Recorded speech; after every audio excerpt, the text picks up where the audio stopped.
प्रेम से बोलिए भोले बाबा भगवान की जय। शिव जी के जोड़वा शोभे कालर लगाई गे माँ। शिव जी के जोड़वा शोभे कालर लगाई गे मैया। ईसन बउड़ हवे शिव सिरहन में लोट है साप गे माँ। ईसन बउड़ हवे शिव सिरहन में लोट है साप गे माँ। तोर लेखे आजी सासु गेहूँ मना साप गे माँ। तोर लेखे आजी सासु गेहूँ ना साप गे माँ। मोर लेखे आजी सासु गले गिरवा हार गे माँ।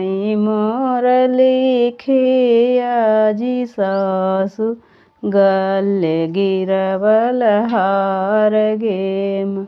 शिव जी के माओरिया शोभै लारियाँ लगाई गे माँ। शिव जी के माओरिया शोभै लारियाँ लगाई गे माँ। ईसन बउड़ हवे शिव सिरहन में लोट है साप गे माँ। ईसन बउड़ हवे शिव सिरहन में लोट है साप गे माँ।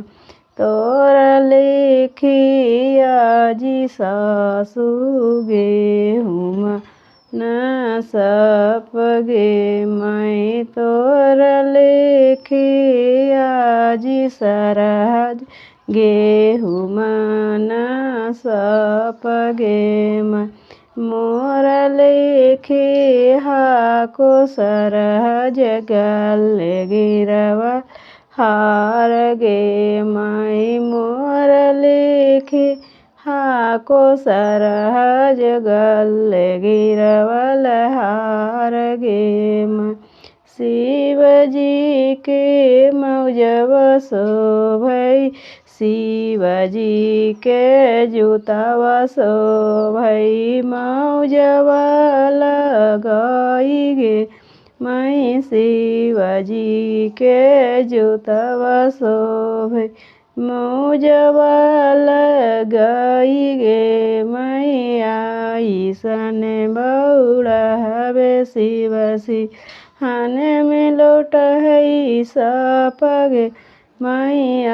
ईसन बउड़ हवे शिव सिरहन में लोट है साप गे माँ। तोरा लेखे हाको साली गेहूँ मना साप गे माँ। मोरा लेखे हाको साली गले गिरवल हार गे माँ।